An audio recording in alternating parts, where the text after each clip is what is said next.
Back to the channel. Today's video, we are going to go over all of the latest content in NHL 22, see if there's any good values, as well as update some of the newer X factors. And we've got new Stars of the Month cards. These cards have actually been some of the undervalued cards throughout the year. They're a little bit less popular players, but the individual attributes have been pretty great so far. I'm also going to be talking about what you should do with your Rivals rewards every single week, as well as Hut Champs with the new Hut Champs format. If you guys want to take part in the community pack opening that I do on my stream every single week, Wednesdays at 5 p.m.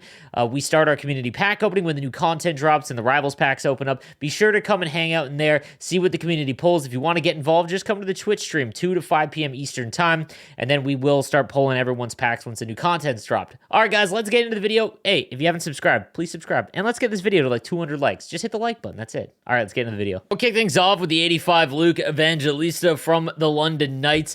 These cards are always the most interesting because they're silver cards. Their attributes are kind of all over the place, and when they get boosted up to 85, some of their attributes go all the way up into the high 90s, and you wouldn't really expect that with an 85 overall card, so they always kind of go up in value, or they change their value significantly when they get that bump, as opposed to just 85s across the board for like base NHLers. He's got 89 speed, 89 acceleration, 91 agility, has booming shot, so it can go up to 94, as well as Gladiator.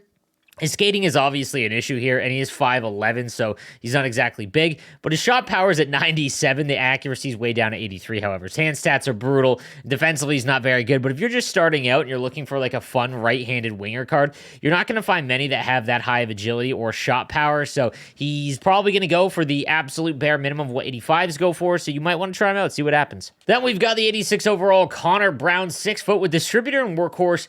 However, again, he's still, in the high 80s for skating, which is always going to make it difficult at this stage of the game.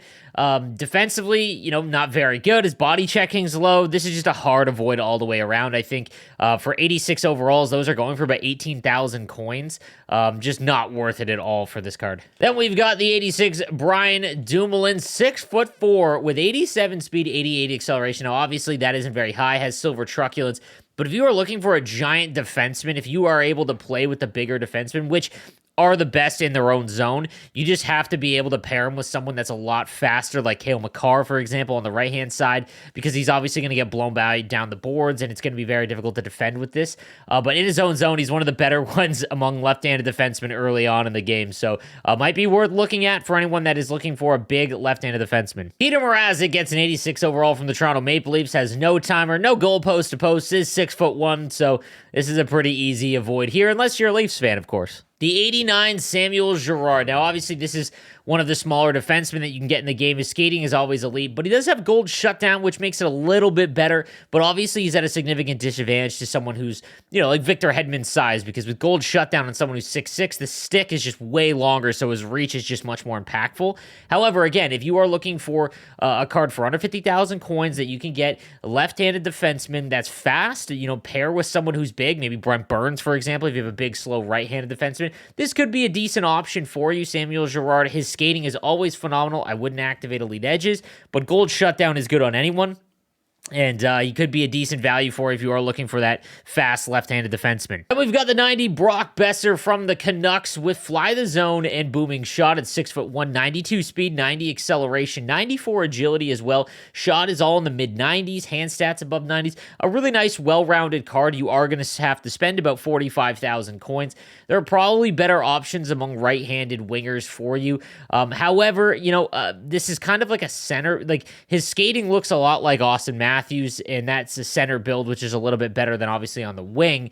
I'm not sure, it depends. If you can use the players that aren't extremely fast down the wing, this could be a decent card for you. Again, over 90 skating is kind of where you want to go, and anything over that is still usable for sure, but again, might be a little sluggish compared to some of the other guys among right-handed wingers. Then we've got the 91 Shea Theodore, and this is a perfect example as to why I told you back early on in the game about those fringe X-Factor cards that just simply are not worth it. So taking a look at this one, 6'2", great size, obviously, 91 acceleration, 90 speed, shot powers at 95. I hope it's tough because 1T I don't think is worth 10 ability points, and I hope that we get an ability point adjustment coming in the next little while, possibly, because there are some that are overpowered that are way too cheap, and there's some that are less advantageous that cost way too much. I think 1T is one of them. However, I could see if 1T becomes more usable in kind of the meta, if it's down to like 6 ability points and you see everyone activate it, it might become way too overpowered. So it's kind of just, this is the first year of X Factor abilities and things like that, so there's always going to be some rough patches where we figure out the correct attribute rating for these. But we haven't seen a lot of defensemen that have that gold 1T ability, obviously. And he has Seeing Eye, which makes his shot absolutely potent. But here's the example as to why I think these cards are the way to go when you have an X Factor that just isn't elite. And I'll show you guys why. So this is going for 68,000 coins. You can get this card for 68,000 coins, and he's a great value. I think this is a very good left-handed defenseman card. You take a look at his X Factor, right? You're spending an absurd amount to get him up to 91 overall, and he doesn't have a secondary skating. So you're spending, it's just 70,000 in terms of value to get him up from 90 to 91, and you don't get that secondary speed synergy. Not to mention, Heat Seeker just isn't that great of an X Factor ability. Elite Edges is kind of useless, so is Send It. Seeing Eye is good, but only paired with 1T. This is why, guys, I've told you to avoid those fringe X Factors. They're outside of the big ones that will have a ton of value. It's just not worth it at all. I mean, you can see right here, to go from 89 to 90 costs 65,000 coins, and you could just go and get the 91 version for cheaper than that. So just keep that in mind, guys, and this is a perfect example of it. Now on to the 92 Kirill Kaprizov. Gets Spark as well as Buzzing, which is pretty awesome. 93 speed, 94 acceleration. Kirill Kaprizov's cards are really nice. I'm not going to lie. Quick, good shot, great hand stats. It's obviously just going to come down to, like, in comparison to what you'll have when all the other cards that are bigger get their upgrades. Among left-handed wingers, though, outside of Connor McDavid and a few others, like, there isn't a lot of guys over 6 foot. You've got Kucherov, you've got Patrick Kane, you've got Kirill Kaprizov.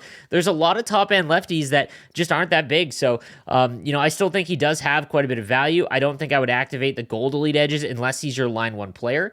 We'll take a look at his X Factor. Now, he is now up to what his master icon was, so that he doesn't really improve at this stage yet. But same situation as the other one. Like, you could go out and get this card, right, and he'll have 94 speed, 92 acceleration. That's less than what his new 92 style icon card had, which is why these fringe X Factors are just really tough to justify. But nonetheless, this is still a very good card. I'm just curious to see. I think he's going to get a team of the season for sure, which means that he's going to be like 97 to 99.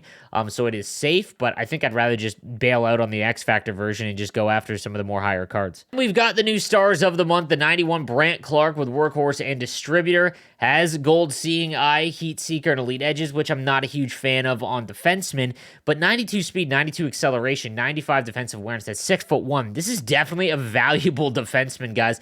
And we'll take a look at in the auction house right now. 46. Okay. I mean, what in the world? Yeah, that's absurd. That's the bare minimum of what 91s are going for. We're going to relist that. That is worth more than 45,000 coin. God, this is like a 50, 60,000 coin card at the minimum. 92 speed, 92 acceleration on a 6'1" defenseman that has 95 defensive awareness, 93 stick checking. Yeah, don't overthink that, guys. Good card. We've got the 91 Logan Stankoven, 5'8" with 93 speed, 93 acceleration, 99 agility, 99 shot power. Really fun looking card in all honesty. Give him elite edges. I know that I don't recommend ever using smaller players. I just think that they offer, they're complete liabilities in their own zone. But on wing is where you can kind of get away with it. This looks like it could be a pretty fun card. Like, there are values to having smaller players. I wouldn't have a ton of them. But this is probably going to be one of the more fun cards to use, just because you can just rip around the ice with someone. And because he is a little bit smaller, their ability to cut left and right is always seems to be a little bit better. So if you are like a holiday team and you're looking for a fast right-handed winger, this could be a decent option. And lastly, we've got the 92 Seth Griffith from The Condors, 5'9", again, another small guy, 93 speed, 92 acceleration, has close quarters. You're going to want to play him on the wing. He's got 99 stick checking with attribute or with synergies activated. He's got a great shot over 95. Again, same situation. If you don't have any good shooters, and your team is just kind of slower overall, these are fine cards to have until you can upgrade with some bigger ones. Now, he's a 92 overall, but maybe 54,000 coins for 92 overall. This is why, guys, like these above 90 overall cards, because there's no 90 overall plus set, you see these guys just tank in value. But again, I mean, at this, you could use this card, but at 54,000 coins, it's like if they ever make a 90 plus set, which I think they will at some point, you're only losing like 5,000 coins. So just keep that in mind. I think these are really fun ones to try out. I don't think that they're end game by any stretch of the imagination, but while you're trying to level up your team, these are the kind of cards that you want to use. Okay, guys, now let's talk about Rivals rewards, because I think it has changed. I mentioned this a couple of weeks ago, that if you have started around the holiday season, I think you need to take tradable rewards, and I'll explain why. I think that all of the cards are going for a very, very high amount in retrospect. So 80 to 82s are going for 1,500 coins a piece. So you know that if you get an ultimate pack and you don't pull anything, let's say you just get 82s, like you're guaranteed quite a bit of coins. And let's say you do pull something that drastically changes stuff. I think the reason why is you saw with that Shea Theodore, like that is a better card to buy than investing in X factors and everything like that. Now, if you have a team like mine, all right, you've been playing since the beginning of the game, and you have a team like mine where it's just loaded with cards that you need to upgrade with, you're kind of locked in, and I still think that's fine because you've had a great team throughout the game. You should be taking untradables so that you can actually get enough cards to make power-up collectibles to upgrade your team. Now, when it comes to Hut Champs, guys, I think that you should still be making power-up collectibles. Now, it's going to depend. Like, there is some good cards from Hut Champs now, like the Danny DeKaiser, for example, Pierre Engvall, Cogliano, Jaros. They're all very good, but you have to remember that if you don't place well in Champs, let's say you can't get 11 wins, it's going to still be extremely expensive because they have the same price upgrade to go all the way up to what X Factors do to get them up into the middle 90s. So, I still would recommend for the average player to take power-up collectibles and just trade them in straight up. But if you are a very good player, top 100, let's say, I think that you probably could make some of these, like DeKaiser's a very good one, in all honesty. Very good card that you could upgrade, and it wouldn't cost you a ton because you get so many collectibles. Guys, that's going to do it for today's video. Let me know what you think in the comments section down below, and I will see you guys later on today for the community pack opening. Have a good one.